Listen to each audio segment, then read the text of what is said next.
আসসালামু আলাইকুম, সবাই কেমন আছো আপুরা? আলহামদুলিল্লাহ আমি ভালো আছি।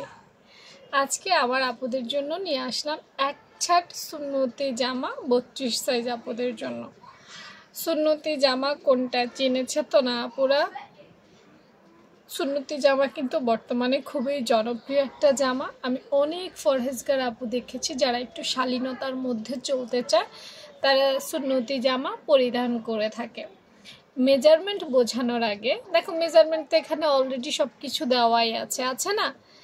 যেমন ধরো গলার পাশ 2 ইঞ্চি, লম্বা 4 ইঞ্চি, কাঁধ লাইনটা 5.5 ইঞ্চি, মোহরাটা 6 ইঞ্চি, বডির অংশ 8.5 ইঞ্চি। এখানে আবার তোমাকে সেলাইয়ের কাপড়ও অ্যাড করতে হবে।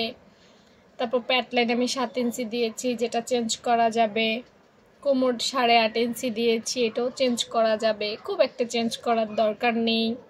ঘের আপু 20 ইঞ্চি দিছি, লম্বা আমি 40 ইঞ্চি দিছি, যেগুলো চেঞ্জ করা যাবে।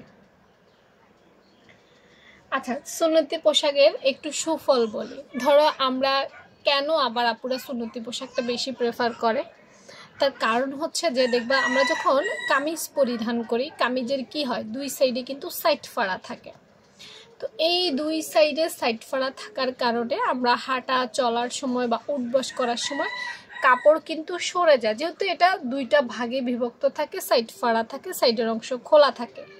সরে গিয়ে অনেক সময় আমরা মহিলা মানুষদের পায়ে বা রানের অংশ বা কোমরের অংশ এগুলো কিন্তু দেখা যায়।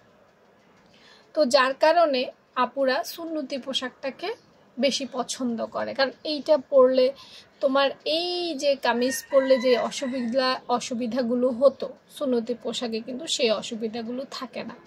আরেকটা জিনিস হচ্ছে সুন্নতি পোশাকটা একটু ঢিলেঢালা হয়, যার কারণে পর্দাটা ভালো করে মেনটেন হয়। যেমন ধরো আমরা একটা কামিজ পরলে কিছু পরলে আমাদের কিন্তু শেপ, বডির শেপ, পেটের শেপ, কোমরের শেপ এগুলো বোঝা যায়। বাট সুন্নতি পোশাক এমনভাবেই তৈরি করা হয় যাতে আমাদের বডি শেপগুলো কারো নজরে না আসে। এসব কারণেই কিন্তু সুন্নতি পোশাকটা দিন দিন জনপ্রিয় হয়ে উঠছে। তো আমার যেসব আপুরা আছো যে সুন্নতি পোশাক পরতে পছন্দ করো, তারা এই মেজারমেন্টটা ফলো করে বানাতে পারো।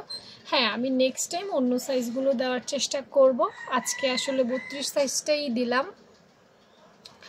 তো তোমরা নেক্সট কোন সাইজ দেখতে চাও যদি আমাকে কমেন্ট সেকশানে জানিয়ে দিতে, তাইলে আপু হয়তো বা সেই সাইজটাই দেওয়ার চেষ্টা করতাম। তো ভালো থেকো সবাই, আজকের মতো এখানেই শেষ। আল্লাহ হাফেজ।